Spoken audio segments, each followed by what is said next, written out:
João é um jovem analista de dados que foi contratado por uma empresa para entender os padrões de vendas no dia a dia que aquela empresa fazia. Ou seja, ao baixar os dados e começar a entender as coisas ali, ele percebeu que aquela empresa tendia a vender mais em certas regiões da cidade, principalmente as mais densas, muito mais do que nas regiões mais rurais. E além disso, ele percebeu também que em certas épocas do ano aquela empresa vendia mais e o tipo de produto também variava dependendo do mês do ano. Isso que eu te contei aqui agora, se trata, na sua opinião, de uma análise exploratória ou explanatória? Deixa aí nos comentários que eu quero saber qual que é a sua resposta. Mas coloca antes de assistir o vídeo, porque aqui no vídeo a gente vai falar justamente sobre isso. Qual que é a diferença de análise exploratória e explanatória? Qual delas é mais importante no dia a dia de um analista, de um cientista de dados? E quais são as habilidades essenciais que o profissional tem que ter para executar bem cada uma delas?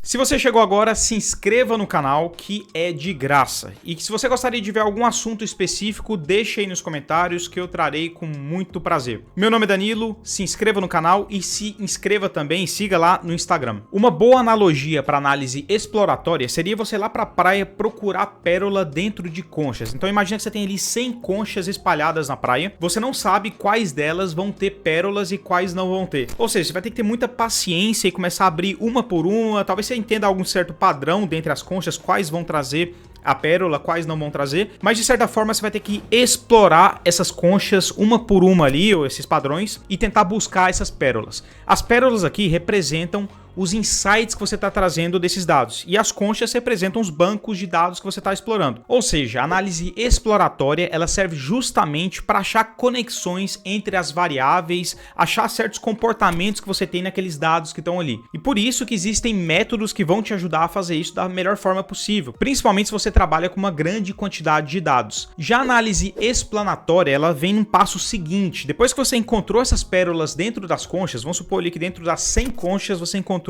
5 pérolas. O que você vai fazer depois? Se você quer apresentar isso para alguém, geralmente a análise explanatória vai te ajudar a fazer isso. Você não precisa apresentar todas as pérolas que você encontrou, muito menos o processo de ter encontrado essas pérolas para todo mundo numa apresentação, por exemplo. Principalmente se você está falando de um cliente seu ali, interno ou externo. Ou seja, a análise explanatória ela vai te ajudar a realmente focar no que interessa para esse cliente. E aí você pode até colocar ali como base da sua análise que você utilizou a análise exploratória no início para chegar naquilo. Então, ou seja, se a gente for resumir aqui de alguma forma, a análise exploratória ela vem antes da análise explanatória na maior parte dos casos, e a análise exploratória ela é mais livre. Você está ali com uma quantidade de dados e você começa a explorar algumas hipóteses diferentes e começa a trazer alguns comportamentos baseados nessas hipóteses, e aí você comprova elas. A análise explanatória, ela geralmente vem depois. Ela geralmente está focada mais num cliente ou numa explicação que você quer trazer para um cliente, ou um convencimento, ou alguma teoria que você tenha. E o explanatório ele significa justamente isso. Você está tentando explicar o que está acontecendo, o porquê daquele comportamento específico. E muitas vezes, por isso que uma vem antes e a outra depois. Porque a exploratória vai te ajudar a encontrar os padrões, as pérolas. E aí uma dessas pérolas talvez seja o que mais interessa para esse cliente. Então a partir dessa pérola, a partir desse comportamento, você começa a explicar o porquê dele e o que está mais relacionado com ele e coloca tudo ao redor dessa única pérola que você encontrou. Ficou clara a diferença? Quando a gente volta para aquele exemplo que eu comentei no início do João, isso se trata então de uma análise exploratória. Ao obter uma grande quantidade de dados, o João tentou entender certos comportamentos, que foi justamente essa comparação da concha aí. Ele pegou essas 100 conchas e tentou encontrar alguns comportamentos. Dentre os comportamentos, que épocas do ano vendiam mais, que tipos de produto e como é que funcionavam as vendas em geral. Mas agora imagina que o João tem que explicar isso para alguém, apresentar isso para alguém, de uma forma que ele queira convencer esse cliente dele a fazer alguma coisa. Por exemplo, vamos supor que um produto ali, ele queira convencer um cliente interno a focar mais em um determinado tipo de produto em uma determinada época do ano. Então, o que ele vai fazer? Ao invés de apresentar toda a análise que ele fez, que ninguém vai ter paciência para assistir isso tudo, ele vai iniciar a análise partindo do ponto da única pérola que está relacionada a isso, e depois ele pode trazer algumas análises que vão ajudar, vão ser adicionais a essa análise, que vão explicar o porquê dela. Uma próxima parte do vídeo aqui é que ferramentas que eu deveria aprender para cada uma. É claro que depende de caso a caso, então eu te recomendo conhecer as ferramentas que existem no mercado, saber o que você pode usar, a hora que você pode utilizar, mas em geral, se a gente fosse resumir aqui, enquanto a análise exploratória vai te requerir muito mais estatística descritiva, o domínio de geração de gráficos, enquanto isso, a análise explanatória vai ter um componente aí de storytelling, ou seja, a habilidade de contar histórias, entender o seu cliente muito mais alta. E aí entra o lado do negócio também muito mais conectado com essa segunda parte, ou seja, todas as duas vão ter aí uma grande importância, o conhecimento do negócio, mas de formas diferentes. Enquanto a análise exploratória vai te cobrar uma parte do negócio, porque isso vai te ajudar a entender que tipo de variável faz mais sentido para você validar algumas hipóteses e buscar correlações.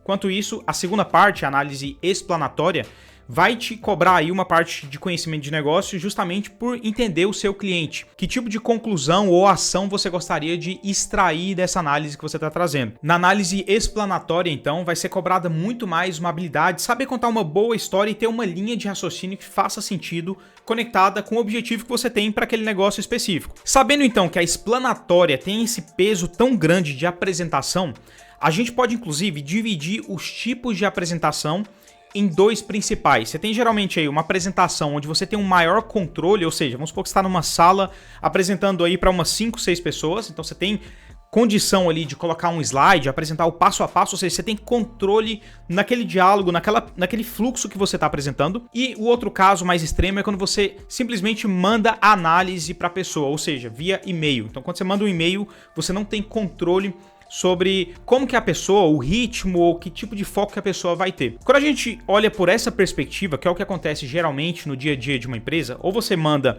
a sua análise explanatória através de uma apresentação, você vai lá, apresenta para as pessoas com um slide ou sem slide, ou você manda por e-mail, ou você não tem tanto controle assim. Se a gente coloca nesse gráfico aqui, a gente consegue ver dois componentes. E perceba como que à esquerda a gente tem uma apresentação ao vivo que você consegue apresentar para a pessoa ali que está perto de você, você tem controle total, e à direita você tem uma apresentação escrita com pouquíssimo controle. E aí, enquanto isso, nós temos essas duas curvas. Então, na primeira curva, nós temos a quantidade de controle que você tem, e perceba como é que ele é muito mais alto nessa parte inicial, nessa parte da esquerda, que é a apresentação, como eu comentei, e ela vai ficando cada vez mais baixa lá no segundo exemplo, que é quando você manda um e-mail. Você não tem controle de... Você nem se a pessoa vai ler o e-mail. Geralmente as pessoas não leem, dependendo da quantidade de informação que você coloca ali, de texto e tudo mais. E ao mesmo tempo você tem essa segunda curva que representa a quantidade de detalhes que você tem que colocar na sua análise. E aí olha como é que ela começa baixo lá na apresentação, e aí ela vai aumentando na apresentação escrita, ou seja, quando você está apresentando para as pessoas, é até aconselhável que você não coloque detalhes demais. Você está controlando o fluxo. As pessoas têm condições ali de te perguntarem se ficar alguma dúvida ou se precisarem de alguma outra conclusão para embasar aquela análise sua. Você tem que dar sempre espaço também, claro, para a pessoa poder perguntar. Mas olha como é que o nível de detalhes tem que ser muito mais rico quando você está mandando uma análise por e-mail, por exemplo. Então você tem que colocar já a base toda, você tem que meio que criar esse storytelling todo, e aí quanto mais informação você coloca que é útil, na verdade, melhor para você, melhor para sua análise, mas você vai embasar essa análise justamente porque as pessoas não têm condição de te perguntarem. O que acontece? Tem um problema aqui, tem um porém. As pessoas, ainda mais hoje, têm preguiça de ler e-mails mais longos. Então o que é recomendado aí? Não sei se você já viu algum e-mail, isso começou nas startups, mas hoje assim muita empresa utiliza isso. Eu até recomendo que você utilize, caso você mande e-mails mais longos. Então a pessoa coloca lá no começo do e-mail TDDL, que é Too Long Don't Read, que é basicamente tá muito longo, não leia, não precisa ler tudo. E aí ela coloca um resumo ou 3 pontos no máximo do que aquele e-mail tá trazendo de conclusão. Ou seja, qual que é a pérola principal que você quer utilizar. Depois dessa parte, você vai e descreve tudo que você tem que descrever para embasar a sua análise. Essa é uma estratégia utilizada por muita gente, desde o CEO, a analistas, cientistas de dados que estão nessas empresas. Isso é muito importante porque, principalmente, a pessoa que está recebendo, muitas vezes que vai decidir o que você precisa ali, ela, muitas vezes, geralmente, aí não vai ter muito tempo e não vai nem querer ficar lendo um e-mail muito longo. E concorda comigo que se você colocar um e-mail muito longo ali, o tempo que a pessoa vai gastar lendo cada palavra ali, cara, vai ser assim, mesmo que se ela ler tudo ali, ela vai gastar muito pouco tempo por palavra, o que traz um problema que é justamente o da pessoa não ter condições de achar quais são os pontos principais daquele e-mail. Então a recomendação é já trazer no início, a pessoa vai ler qual que é o assunto principal e quais são as conclusões principais daquele e-mail, e aí se ela quiser saber mais detalhes, ela continua lendo, vai ver mais detalhes, ver gráfico, aí você pode colocar link e tudo mais. Espero que o vídeo tenha sido útil para você, não é um vídeo super técnico, mas ele traz sim fatores que acontecem no dia a dia, de como executar as coisas no dia a dia de um analista, cientista e de outras áreas também. Espero que o vídeo tenha sido útil, meu nome é Danilo, um abraço e até o próximo vídeo.